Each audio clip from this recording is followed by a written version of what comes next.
Welcome back to the podcast with Schmoe and Shades. The podcast, season 1, the Renaissance podcast, episode 6, our top 10 movies. You never guess what number 1 is? I would watch it till the end if I were you. There might be a special guest in this episode. You have to wait and see. You guys came here for real, and you're going to get it. No doubt. No doubt. Thanks for clicking on episode 6. You guys don't know how appreciative we are.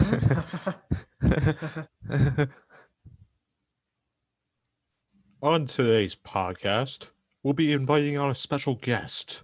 Ooh. A special guest to talk about films. Or movies. We'll be going around the round table, and we're going to be sharing each of our top 5 films. Or movies. Some films. Or movies. Make us feel something that we've never felt before. Some films. Or movies. Make us feel, what is it? An itch to do something special. Right. Maybe go out on a limb when everyone says that you're crazy. Or like some films. Or movies. They just make us laugh. Some films. Or movies. Ask us questions that we neglect ourselves of asking, that we refuse ourselves to ask about ourselves. Right. Let's just say that we're going to have a very deep discussion on this podcast. Without further ado, we're now going to introduce our third all-time guest. Yes, we are including Barstool Athlete into that list of the podcast. His name is Movie Maniac. Hey, thanks for having me. All right, so Shades, let's get into the top 5 list here. All right, looking forward to it. Let's get this party started. But first, Movie Maniac, what credentials do you have to be on this podcast? Why are you here? Well, I really enjoy movies, and this podcast, you talk about anything you want, so I'm gonna talk about that.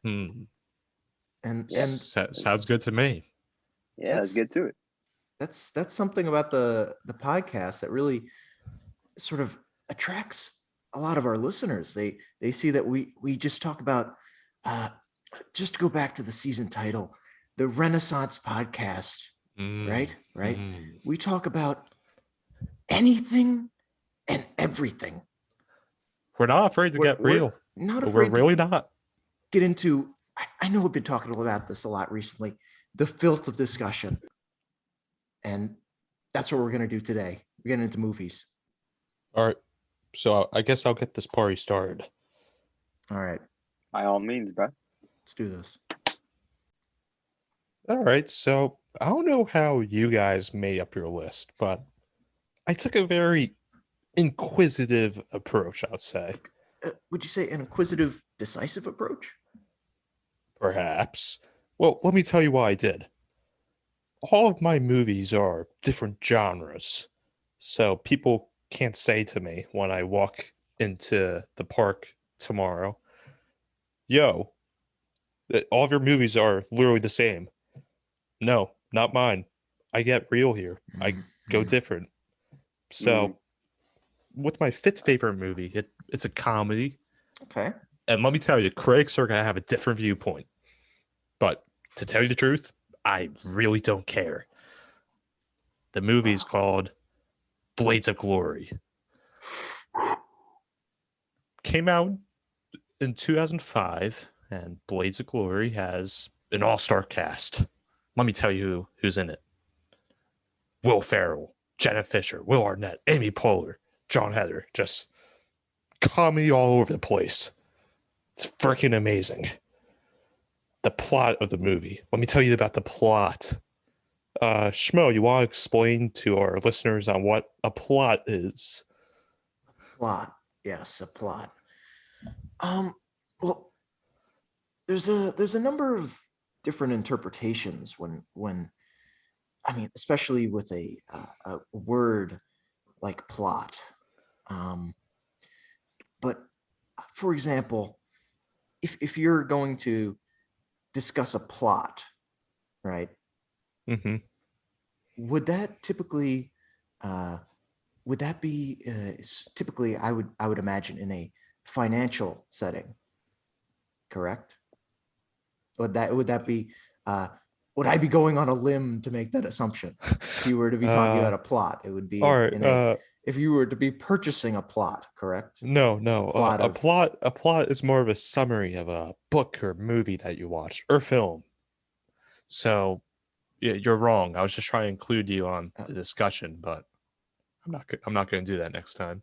So the plot all right. of this movie is about figure skating, and these two skaters, Will Ferrell and John Heder. They were both individual skaters, right? And they both tied for first at the beginning of the movie.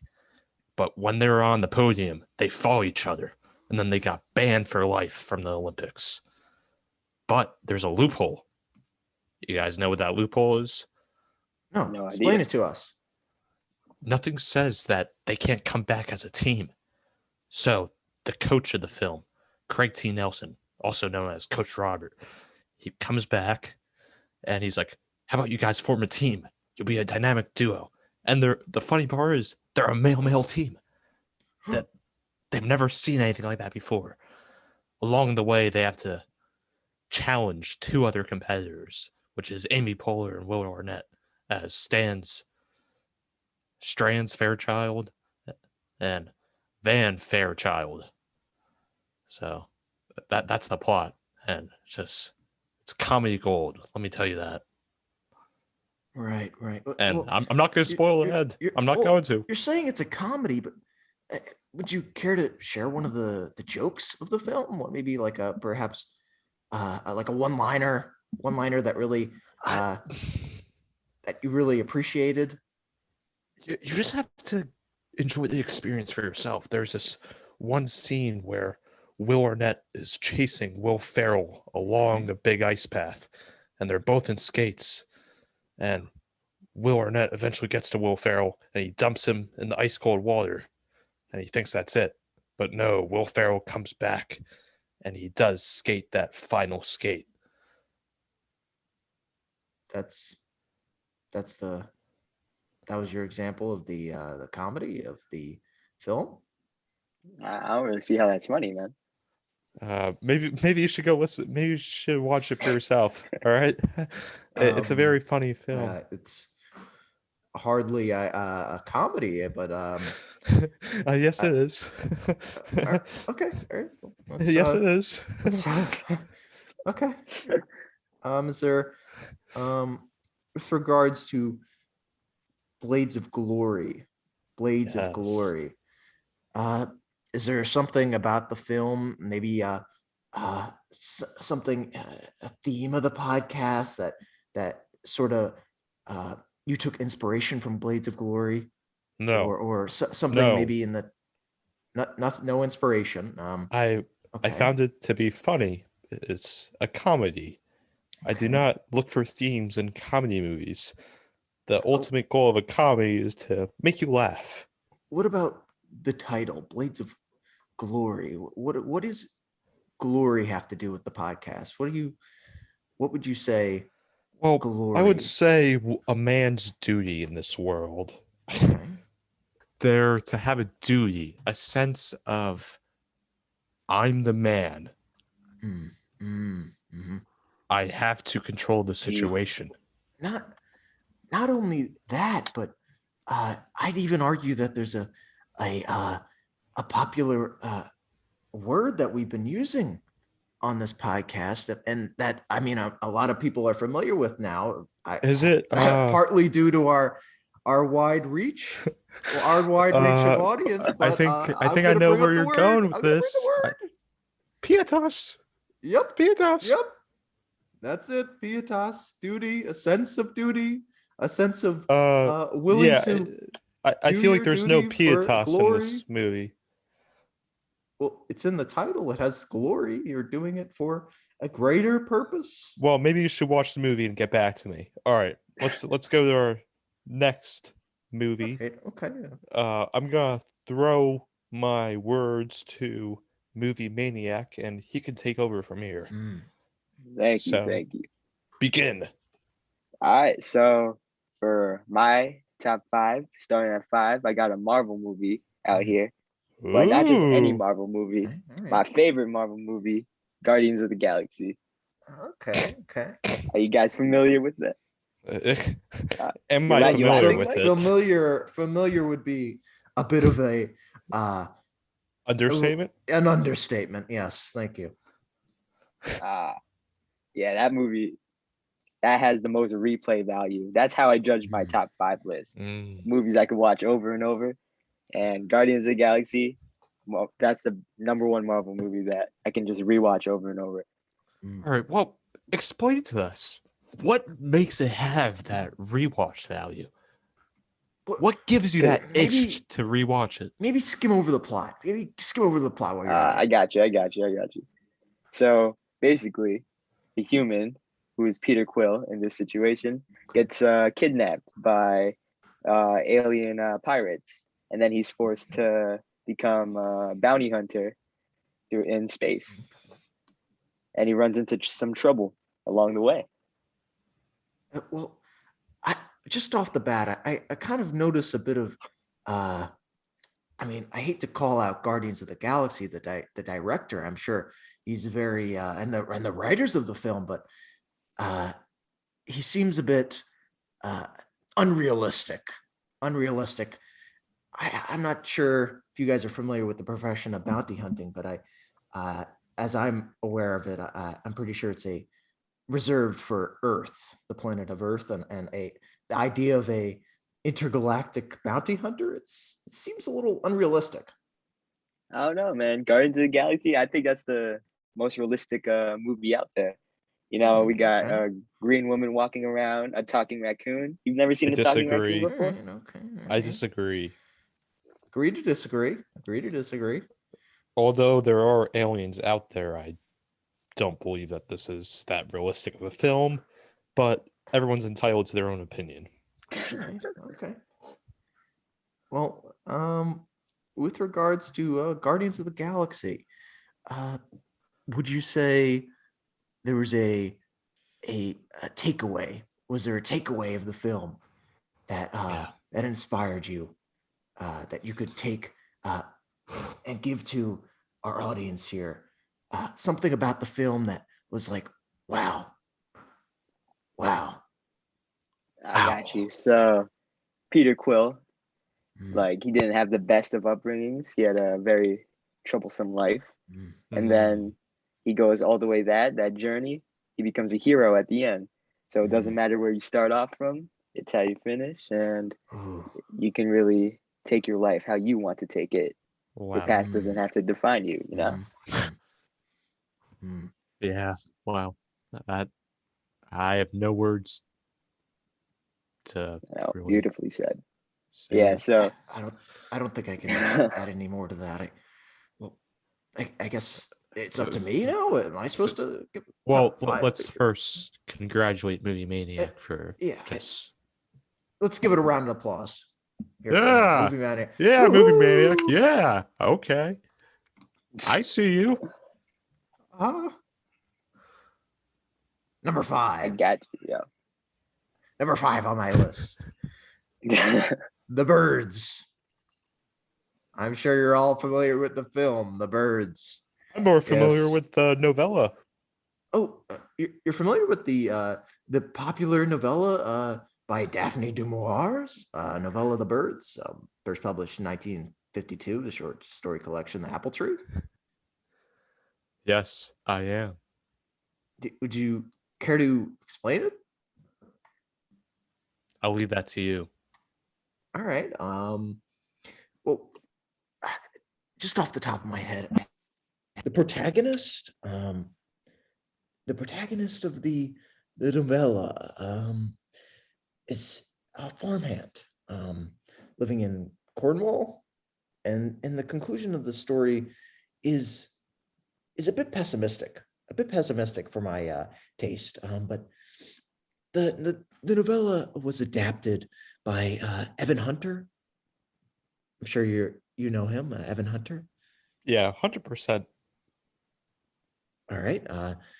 And it's about sort of loosely based on the novella, but it's a focus on a series of sudden and unexplained violent bird attacks on the people of Bodega Bay, California, over the course of a few days.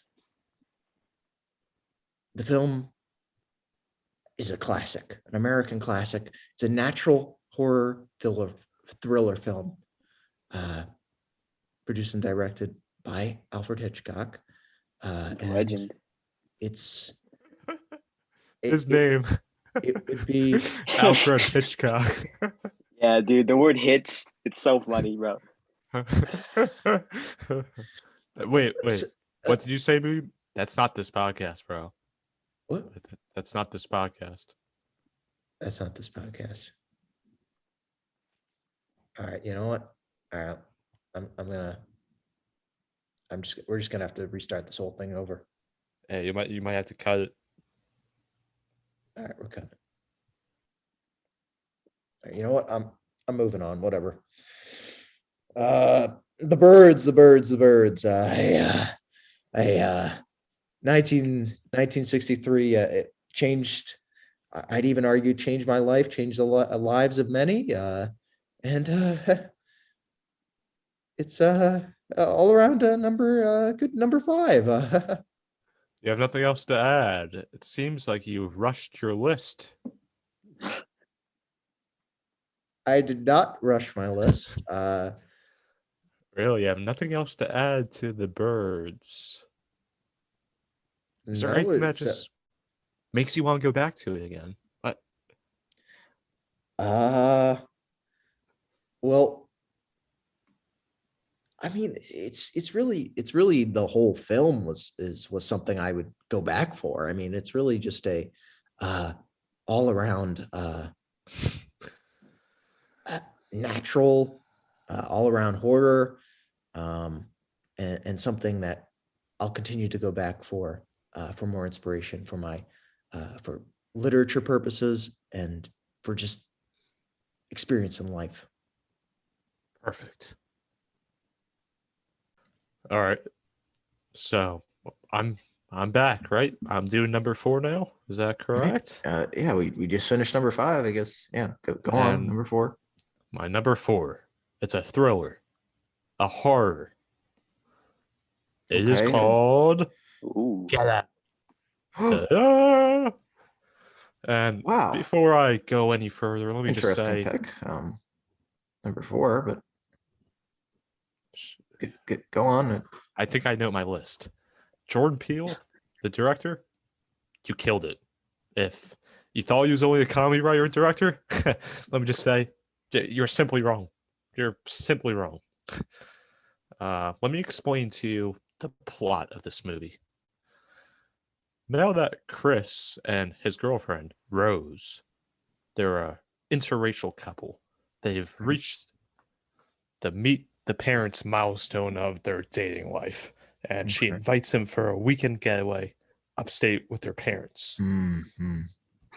Yep, I know. Mm-hmm. That's the real horror movie. Meeting the parents. Let me move on. Right. Go ahead. At first, Chris, the black male in the relationship, reads the family's overly accommodating behavior as only nervous attempts to deal with their daughter, their white daughter, having a relationship with a black male. Okay. But as the weekend progresses, a series of increasingly disturbing discoveries leads him to a truth that he never, ever could have imagined. Mm. Now, this truth, I don't want to spoil it. All right. That's the key. All right, should I spoil it? Don't. I know. It's kind of tempting. Don't spoil it. All right. If it came out a couple years ago, if you haven't watched it, go watch it right this minute. I'll give you guys a second. Honestly, guys, if you haven't watched it by now, you kind of deserve the spoiler. I'm gonna say that on the mic right now. You're right, but at the same time, you're wrong. I mean, people are very busy, but just this movie was very satirical. It's very white knuckled. There's many times I was very tense, and my knuckles just got really white. And I think the overall theme in this was fantastic. It talks about racism, how people who are a racial minority might feel awkward and uncomfortable in some situations. And Jordan Peele knocks it out of the park. It's a home run.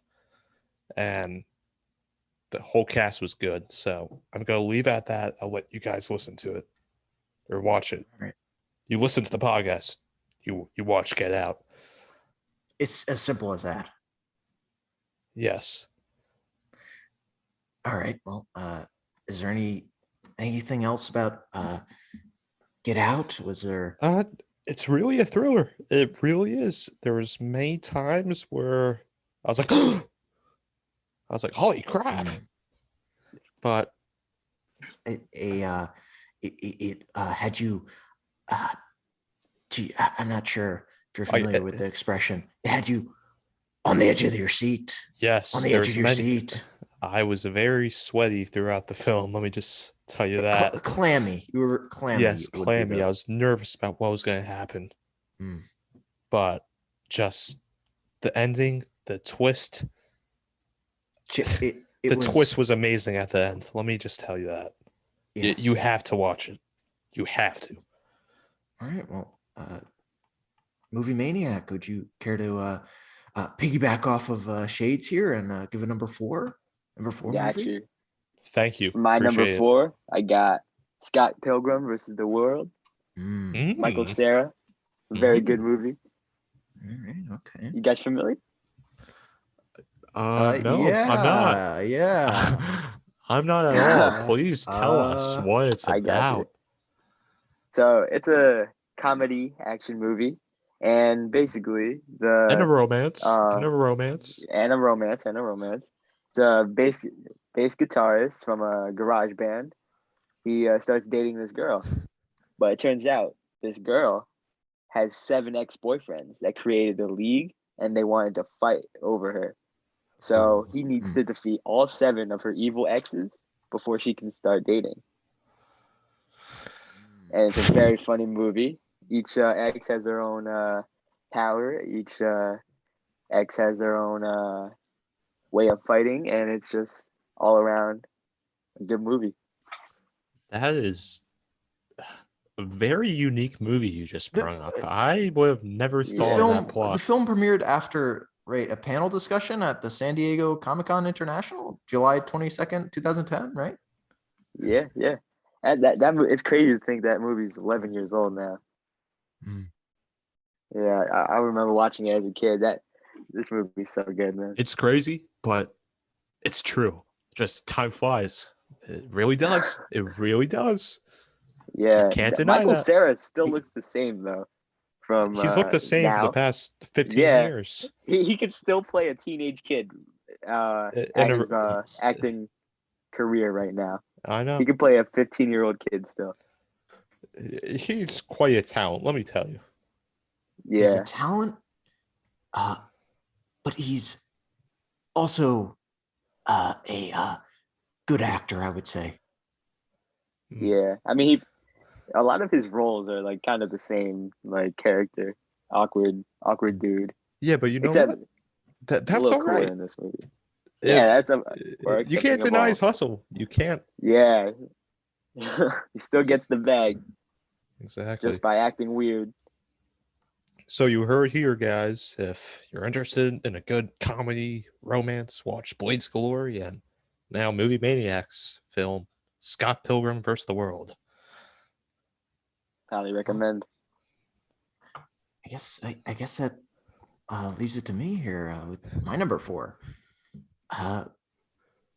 G-Force. 2009. Such a good movie. 2009 American family adventure comedy film. I don't like that one. Walt Disney Pictures. Jerry I don't Bruckheimer like Films. That What do you mean you don't like? You don't like? This is like a well uh, renowned a family film played across movie theaters all around years to come. CGI is great. It has a particular appeal to the older audience. It has a way to take the listener in with there's something about the well, I'll tell you about the movie here. It's revolved around a special team of trained animals, right? And that's something that particularly the mature audiences will be captivated by. They'll see, oh, wow, a special team of trained animals. Wow. Now, what would the younger audience be excited about? Well, typically, the younger audience would be more interested in the general overarching theme of the protagonist, the antagonist, who is the good, who is the evil here in this film, and what are the big takeaways that I can apply to my life? And that's something that particularly interests the younger audience. But the older audience will have an interest in these animals. They'll think, oh, there's something off. There's something unpredictable about animals that keeps me on the edge of my seat. And the primary field team of these animals, there's a group of hamsters, a very lovable animal. I mean guinea pigs. Are there Pigs, any right? dogs? Darwin, Blaster, Juarez, as well as a mole, Speckles. The unit's leader, Ben, orders an unauthorized infiltration of the residents of home electronics and appliances magnate, Leonard Saber. And that's all. I don't want to give any spoilers, but that's sort of a broad overview of the film. Are there any dogs in G-Force? You know what? I'm going to leave that to our listening audience to find out for themselves as they explore. Oh, wait. How about we have a Twitter poll? Oh, vote. No, that's a good idea. Yes, there are dogs in G-Force, or vote. There's not. No, there's not dogs in G-Force. G-Force. That's a good question. That is a good idea. I'm going to put it on the Twitter poll after this episode, guys. We want to hear your thoughts. Go to Twitter, vote, maybe even tweet at us. Use the hashtag the podcast. You guys know this podcast isn't just about us. It's about you guys as well. Guys, this is just as much as your podcast as it is ours. All right. Should we get into our number threes? All right, let's do it. All right. Number 3. And this is a little bit of a recency bias. I recently just saw this movie, so that might be why it's so high on my list. Okay. But can't say it stood the test of time if that's the case, but yep. Go on. And this film you guys probably haven't heard of. It's a dark drama, and if you guys haven't heard of it's okay. But the lead actor in this film is Ben Affleck. Ben Affleck? Yep. Oh, that's particularly. Can we just congratulate the Bennifer reunion? Yeah, that's what I was about to mention. It's in the news. It's in the news. Jennifer Lopez and Ben Affleck continued their ongoing romance in Nerano, Italy. Oh, right. I've just been, from word of mouth, 130 million super yacht named Valerie. They departed recently to explore their coastal Mediterranean town. Right? They're not afraid. They really aren't. Affleck, I believe he donned a tie-dye polo shirt. Interesting choice. Lopez wore a red and white striped bikini top, sunglasses, white leg, white pants, and square straw bag. Right, Fun. right. Fashion icons. All right, well, getting back to the But movie. guys, if you want us to do a whole episode on the Bennifer situation, just put it in the comments and we'll consider it. I'd love to see it. All right. Thanks, Movie Maniac. I didn't need that input, but thank you. So Gone Girl. Wait, what was that? What was that? Why are you calling out Movie Maniac here? Seems a bit inhospitable.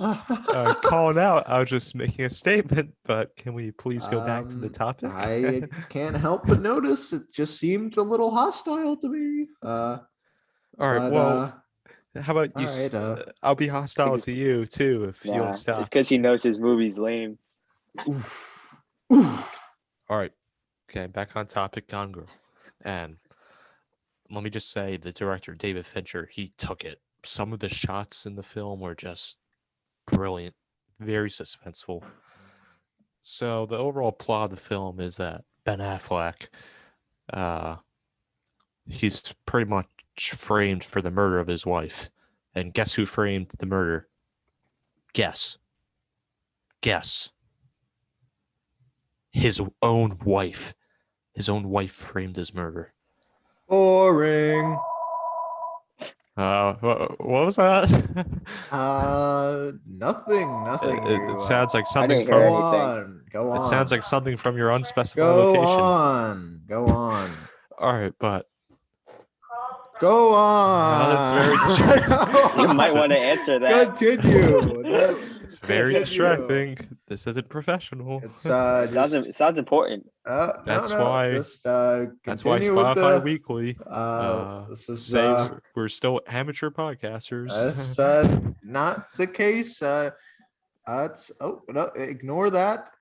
Continue. So his own wife on. frames his murder, and she's pissed off that Ben Affleck, who else? He's having an affair with a young girl. So, well, not a young girl, like a 23-year-old. Yeah. All right. Younger girl.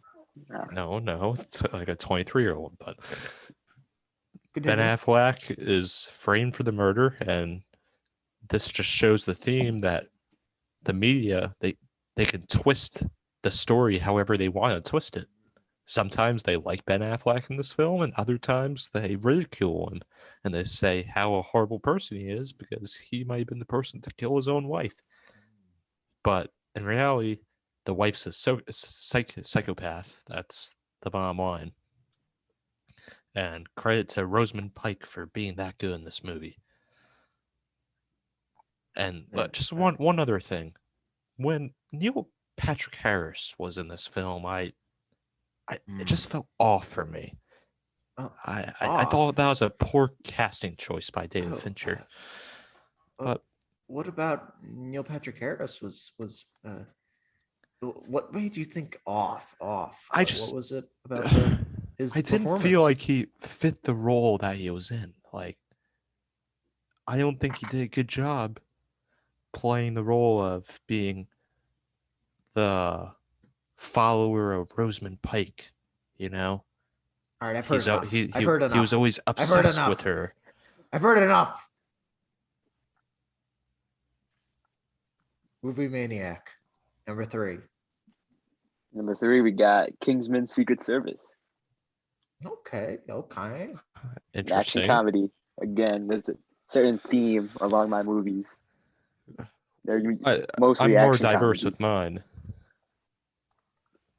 Yeah, I see that. Yeah, a bunch of horror movies and sob stories, but I don't know about the replay value on those. You hear nothing. Go on, Movie Maniac. Yeah, so Kingsman: Secret Service. The replay value for me is just the action, man, and the training. So the plot, Eggsy is he's recruited into a Secret Service. Nah, this is not a young Gone Girl. That's a young. No, it's not. It's really not. Call you out. shades here, but There's it's a bit of a actually a theme. yawn. It's a bit of a yawn. There's actually a theme to mine. Okay. Dude, the most interesting part of it was that Ben Affleck was in it, man. I don't know about that one. Exactly. Bennifer situation. That's probably the highlight of Gone Girl. Yeah, right dude. now. Dude, I don't even remember the plot of the movie. I just remember Bennifer. The Twitter poll Affleck- will think differently. The Twitter poll will think differently. I don't think it was really a worth a number 3. Well, That's I to say think the you guys least. are just horrible movie critics. I don't know. Secret Agent, Secret Service, or Gone Girl. I think the choice is clear. Director Matthew Vaughn or Gone Girl. Come on. Let's be real here. Put on the Twitter poll. You'll see 100% to 0%. All right, you know what? That's a good idea. Let's do a Twitter poll going here. Movie Maniac versus Shades. No, Who's got a better top Schmoe, 3? Schmoe, Who's got a Schmoes. better top 3? Save it to the end. We'll tell them at the end. Oh, all right. But to please tell us about the Secret Service. Yeah, so he's recruited and he has to go through so many trials. He's tested constantly throughout the trial. Sounds And- cap. Cap? Did I stutter? Nah, you did not. Shades. Back again with the inhospitability. All right, go on. Sorry. Seem a little hostile. Yeah, so after he trains, he's put out on his first mission and he has to stop global wide killing spree that's set in motion by none other than Samuel L. Jackson in this movie. Mm. Samuel L. Jackson is also another dude who doesn't age throughout his role. Yeah. Well, CGI helps with that. Yo, he's 72. I think differently on that, but go on. Is there's Think something differently. about Kingsman, the Secret Service? Was there something about it that It's interesting to me. Yeah, so something that Right, was yeah. a highlight, the whole- a highlight, so to speak. The whole secret agent thing. So one of the things that a scene Mm, was throughout the trial, they were given a dog to be their companion, right? mm, And they're supposed to train it, feed it, and grow up with it. And they developed a bond with the dog. capturing at the the older end- audience, I'd add. Yeah. And then at the end of the training, they give them a gun and they're like, all right, shoot the dog. See if you're willing to do anything it takes for this mission. And then the main Does he character, do it? Eggsy, Does he do it? I don't know. That might be a spoiler. I don't know. That might be a Don't it spoiler. off. Don't say it. I like Don't say it. spoilers. Don't say it. We'll leave it to our listeners to find out. Yeah. Maybe we'll put up a Twitter poll. Did All right. We can't put That was a an Twitter intense poll for scene. everything. did they put up? Did they kill the dog? Did they not kill the dog? We'll let the audience find out. Such see what an they intense say. scene, but one of the best scenes in the whole movie. Well, I guess that's all we got for number 3. Maybe we'll move on to number 2. Maybe not. I'll think about it. All right. Number two for me are all the Mission Impossible movies. Which is Whoa. action Hold on. and Hold spy. on. Hold on. Yes. You can't do all of the Mission Impossible movies in one number 2. Who says? We did make rules before. They're one series. You have a point. Honestly, point. Schmoe, I really don't care what you think. You're trying to put me down here so you can win the Twitter poll at the end. But you know what? Oh, I yeah? really don't care. Oh, I yeah? really don't. I Oh really yeah. don't. Oh yeah. Tom Cruise, he really does make this whole series for me. He is a generational actor. Mm. He really is. He does his own stunts and he's not a wuss. He's not a baby. He is the one who's doing the action. He is not afraid Just like we're afraid, we're not afraid, Schmoe. We're To really get into not the of this topics. podcast. Get into the topics. Not afraid to branch out. Branch out into to use this analogy that we love so much on the podcast. The mountain goat, to be like the mountain goat and go to those small steps. We're not afraid to go on those little edges. We're Not afraid. We're Not really afraid. not. But Not afraid. Go on. in the latest one, he was flying a helicopter. He literally got a pilot's license to fly a helicopter in an action sequence. And all of them are great. They're really great. Very white knuckled. My hands get so clammy and tense when I'm watching I hate this. to call you out here, Shades. It seems like a common theme here. It seems like, I don't know if it's either you have a propensity for white knuckles, or it's these movies that cause these white knuckles that your top 5. Think Or about it. top 10. I mean, your top 10. Think about it. That's what makes a great movie sometimes. It really is. When, as a viewer, we know in the back of our minds that it's all fake. Every movie, it's fake. But for that split second, for those split seconds, we actually think everything that's happening is real. And in these Mission Impossible movies, I feel like it's real a lot of the times, and that's why I get really tense when watching it. Your knuckles, you lose circulation to your knuckles.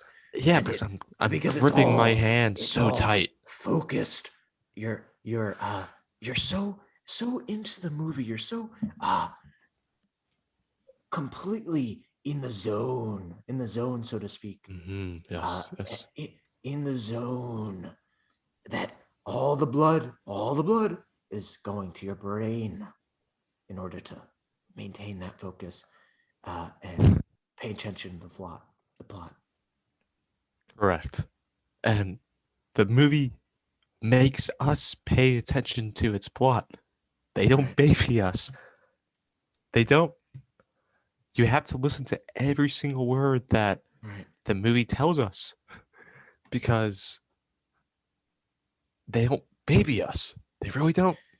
They're not gonna hold your hand. It's not like any Marvel movie. It's not like Guardians of the Galaxy. It's not like Guardians of the Galaxy where everyone knows the plot. It's just a summer blockbuster and they don't care. Even though Mission Impossible is a summer blockbuster. Passive aggressive, but go on. They make you pay attention to the plot to fully understand it. And each film has a different feel to them because all of them have different directors. Except the last two, of course, directed by Christopher McQuarrie. But most of them have a different feel to them. Announce it, but yes, it literally is. But let's move on. If you had to ask me which one was my favorite, which you were trying to ask me earlier, you're like, you can only have one.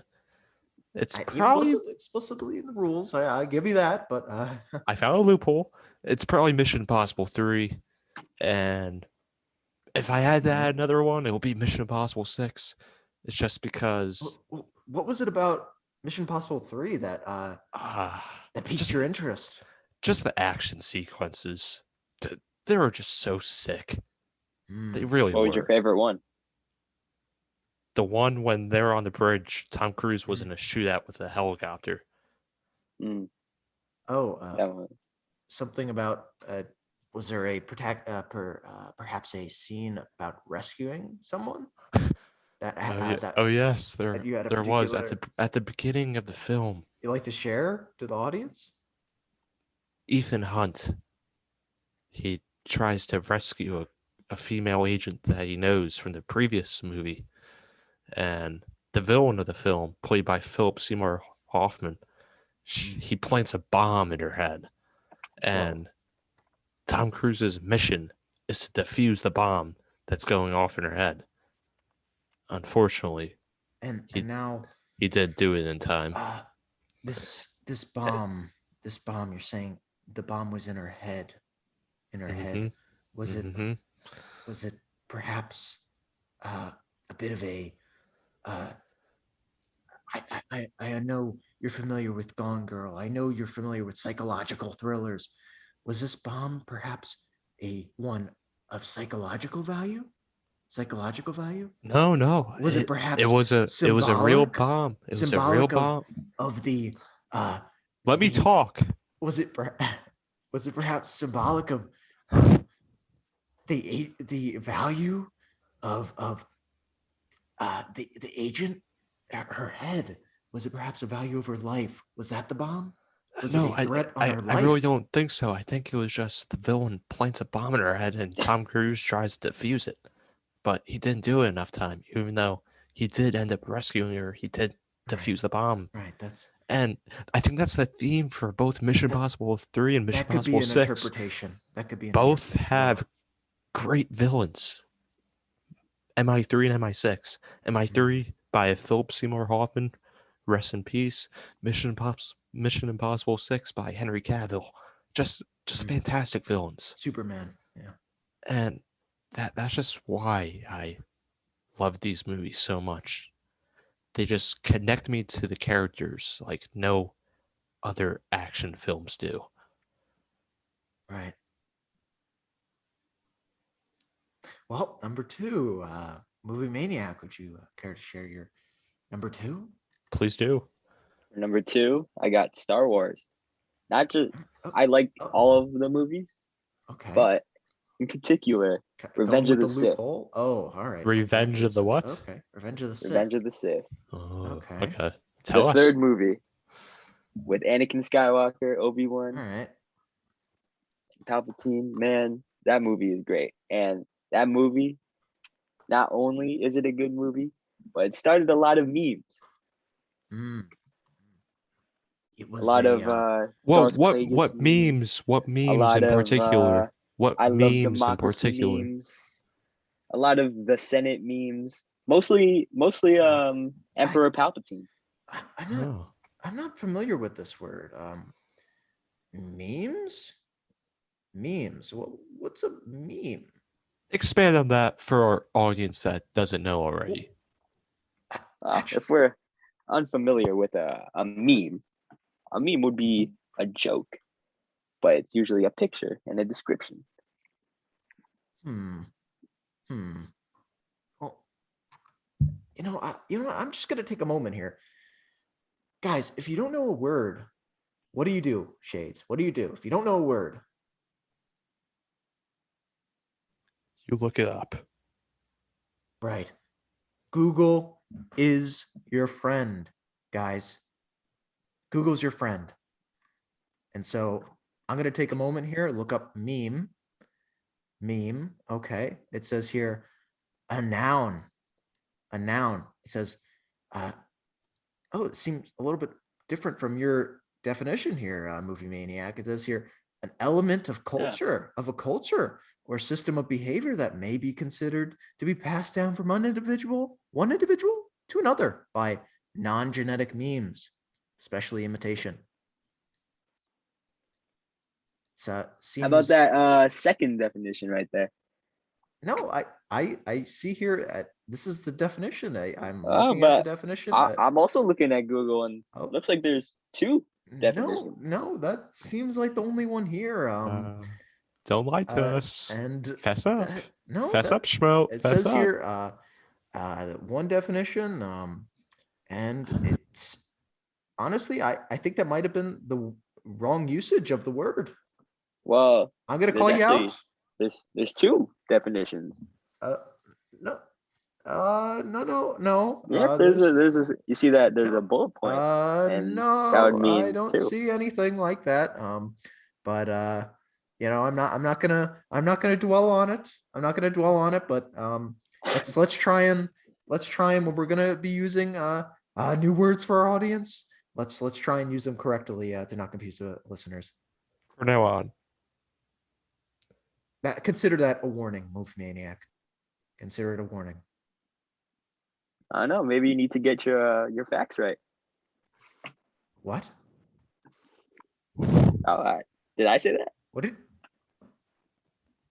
What did you So, Star Wars, Revenge of the Sith. I feel like it has the most iconic duels in there. You got Anakin and Obi-Wan facing off, two brothers fighting, two opposing sides, two different ideals. And yeah, one of them has to come up on top, and you gotta be at the edge of your seat, seeing, man, which of my favorite characters is gonna win. This seems a bit like a bit of a familiar theme here. The theme of good versus evil, the theme of on the edge of your seat. It seems like it's a connecting point, I'd say, for these top 5 movies, or these top 10 movies. I'd even argue. 100%. Shades, do you have any opinion on that? Well, I just think that a lot of movies try to go after those themes because a lot of viewers, such as myself and I believe Movie Maniac, find great entertainment in them. Anything else? You have anything unique to say? No, I just think that those themes are very common for those exact reasons. All right. Well, Movie Maniac, is there something about anything more about Revenge of the Sith? Star Wars Episode 3, Revenge of the Sith. Is there something else that piqued your interest? There's just so much action in it. Yeah, Any stereotypes, any satire that makes stereotypes you laugh. in Star Wars. Yeah, anything that makes you laugh. Any knee slappers? Were there any knee slappers? I can tell you scenes that aren't supposed to be funny, but are funny to me. Tell us one, just one. So Padme Amidala, Okay. the princess throughout the whole movie. She spoiler warning, but this movie's been out for almost. It's fine. Spoil it. Go ahead. Almost 18 years. It's fine. Yeah. So Padme dies, and the reason she died is not from childbirth, because she's giving birth to Luke and Leia, who will go on to continue the Star Wars franchise, but not because of that. But she dies because she is too sad, because her husband was just separated from her, and she's too sad to continue on living. After all the fighting throughout her Star Wars career, she dies from sadness. That was the funny part to me. Wow. Wow, what a symbolic scene right there. To have that emotion, sadness. Red. When I think of sadness, I think red. To have that sort of theme have such an impact on the reader, particularly in literature, but in movies as well, that it's such a strong emotion that it strikes through the heart. Exactly. It can even cause death. All right. Number 3. Or number 2. For me, Jack and Jill. I'm sure you're all familiar. Jack and Jill. That movie's trash, bro. It's trash. It's not. It is not trash. It's one of the greatest movies of all time, I'd say. Number 2 on my list of all time. But I'll go on and if you please don't interrupt me again. Don't interrupt me. Jack and Jill, 2011 American comedy film. You all know it. Directed by Dennis Dugan, from a script by Stephen Korn, and guess who? Adam Sandler.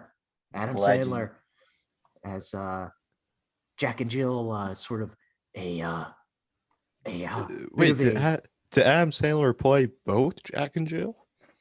No, just Jill, I think. yes. As I remember it, I'm pretty sure it was Jill was the role of Adam Sandler in the cast. Huh. Huh. Anyways, Jack and Jill Saddlestein go and with a successful advertising executive who lives with his wife Erin and their two kids, Sophia and Gary. They adopted a child, and his unemployed sister, twin sister, Jill, our Adam Sandler in this case, lives in her working class home neighborhood and has been living alone since the death of their mother.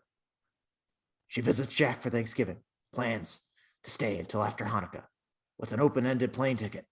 To Jack's horror, she annoys her brother at the Thanksgiving dinner, also embarrassing a homeless guest and Aaron's parents.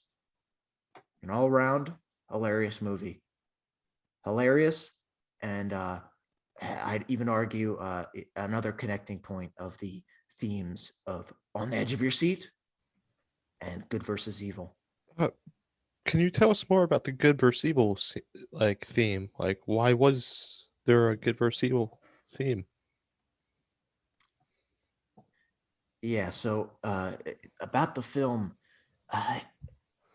it was at the 32nd Golden Raspberry So you're just not going to Awards. answer my The question. film was in fact even nominated for a record of 12 Razzies in all 10 categories. Can you tell us what that is? Why is that important? Well, it's something that just sort of is able to vouch for the quality of this film, and gives it a bit of unlike Mission Impossible. It gives it a bit Raspberry of a Awards. it gives it a bit of for the a worst. no The worst It gives picture, it worst actor, and it worst gives it a bit of a actress? backing for. Isn't it for the worst movies? For the film for its number 2 spot. No, like the Raspberries are awards for the worst movies of the year. So Al Pacino, I'll add Al Pacino is in this film. For all those Al Pacino fans out there. And so if you like Al Pacino, if you like Good versus Evil, if you like being on the edge of your seat, if you like White Knuckles, then go check out Jack and Jill 2011. Yeah, Movie Maniac, do you have anything to add to the quality of Jack and Jill? Do you think it's a good or poor movie? Or somewhere in between. Come on, let's not be so. I'll say in between. I'll say in between. Okay. That's fair. Fair enough. So we have gone to the point of this podcast, the point of the podcast you guys have all been waiting for. Out of the top 10, here's number 1.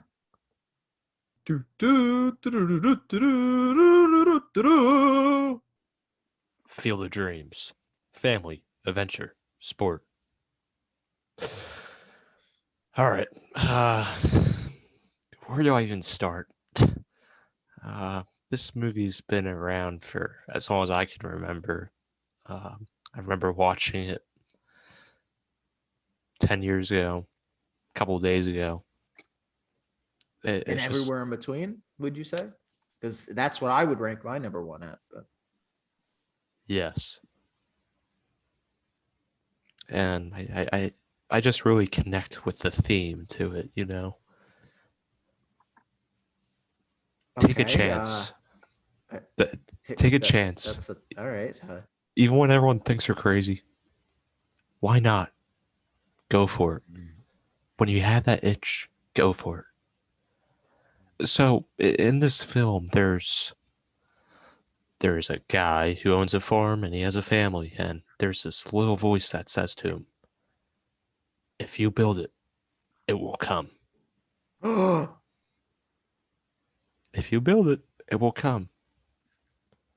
And then when he was working in the fields, he saw this image that appeared. And you know what it was? Don't care. Let's move on. It was a baseball field. Let's move on. All right. Yeah, I guess that's all I have to say. Number one, Movie Maniac. My favorite movie of all time would have to be Superbad. All It's a right. comedy movie, and the plot.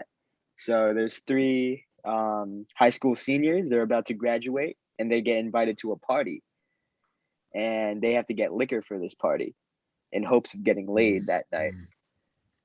Mm. And they go through so much to get that liquor. Oh, there's that man again. The Michael Cera Yep. Oh, okay. and Jonah Hill. Would you? That seems like the second. Is this the second time we've seen Michael Cera in this top 5 Yeah. list? I such a feel good like actor. Movie Maniac has a strong connection with his Oh. films. All right. Yeah, so- I really relate with this character, man. Why? Why? Like, never been invited to parties.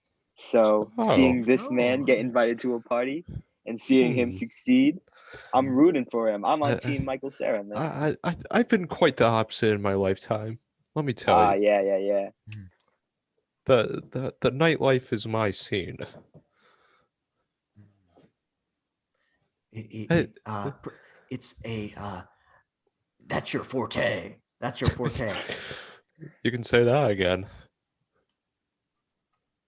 All right. Well. There's a I'm lot not of saying it awkward again. silences in this podcast today. Yeah, because I don't know if this information is correct about the nightlife. I don't. Huh. I don't want to be calling anybody Are we out, gonna but be in a little bit of argument here? I don't want to be calling anybody you out. starting but a little bit of a Shades, debate? I think he's Movie calling me Maniac has a out. point. I'm not starting a debate, but I will finish it. Ooh. Well, you know what, Movie Maniac? I think your whole list has been trash. Yeah. That's why Gone Girl's at 3 Look it up. Oh. for you. Everyone loves that movie. Man, You have to be, everyone. I haven't seen anyone. You're the. Whoa. you have to be That's the first time I sophisticated heard enough to that watch movie. it. You have to be sophisticated enough to watch it. Sophisticated? Oh, Yeah. And the plot of it, I don't even I don't remember think you the have plot. it. It was so boring. I don't think you have that. and I don't think you have that. I don't think you have the nightlife. Break it up. What's Break it up. what's the theme of Superbad? What is it? What's the theme? Please tell me. Theme? Yeah. Is there anything that connects with you? Like what? Yeah, so just if you have the will to do it, if you're willing to go to any lengths, you can achieve a goal. How? What how does Unlike the characters achieve that goal? Field of Dreams, it seems like Superbad actually has a real theme here. Kevin Costner I'm gonna completes the baseball field. I'm gonna say it. Baseball field. Superbad takes it for number 1. No. In this debate here between Shades and Movie Maniac, I'm gonna say Movie Maniac. What you know, Schmoe? Everyone's telling me that I'm the main host of the podcast. You're What are you talking about? What are you talking about? I think you know what I'm talking about. Literally, what are you saying? I think you've been hearing the rumblings. You've been no, hearing it. I've been reading the comments and I've been seeing exactly the opposite of what They all say you're telling me Shade right now. steals the show. Shade steals the show. What do you do? I've Tell us. actually seen them say, "Oh, Shades, what a drag on the show! What a drag! Oh yeah. You gotta toss that guy to the side." Number 1 for me. I'm gonna do a little bit of a loophole here. All right. Go ahead. The Twilight Saga. Cats. Ooh. Wait. That's your number 1. That's my number 1. You have a Twilight problem with Saga. the number 1? And Cats. I just think it's horrible choices. That's all. Let me just preface this. I imagine the target demographic for these movies are 13 to 17-year-old girls. And thus, originally, I never bothered watching them. Right? But honestly, they are, in my humble opinion, not as bad as everyone says they are. right? Yeah, tell us why. Right. Tell us. All right. Well, I'll start us off here. The setting, right? The setting, the background of the movies is beautiful, It's all green screen. right? They take place mostly in Forks, Washington, so there are some great panoramic takes, right? But this might have to do something with my enjoyment.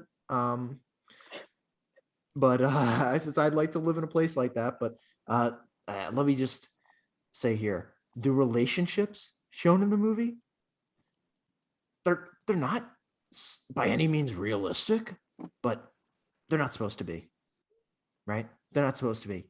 Why not? Edward Cullen is a very attractive vampire. You can Right. say that again. He falls Huge fan crush. unconditionally, irrevocably in love with Bella Swan, a human, and she falls in love with him. The I'm relationship, starting to like Twilight the Saga relationship, now. in summary, is an idealized version of the love which, honestly, what I was looking for when I decided to watch these movies. And what I assume most other people who watched them wanted to see was that relationship, right? Throughout the movie, it is literally physically painful for them to be separated. All right. And I'm going to leave it to our listeners to continue on with the Twilight Saga. Well, If you haven't seen tell it- us about Cats now. Tell us about Oh, Cats. Arguably the better movie of the two. Cats, yes. I'm The domestic, actually on the contrary there. the Movie domestic Maniac. But species of a small carnivorous mammal.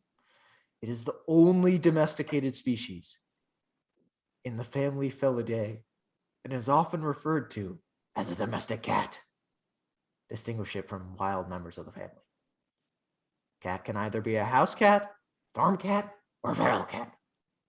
The latter ranges freely and avoids human contact. That's my number one. Thank you. So good. I think it has the top spot for number one. Schmoe, I'm sorry for what I've been saying during this podcast. I think you are the ultimate movie reviewer. I think you are Thank you. above Movie Maniac in that regard. Yeah, he is above me, but I, Shades, you are at the I bottom. hate to say it, but I was going to say the same thing. Well, Movie Maniac, we'll see what the Twitter says about that. All right.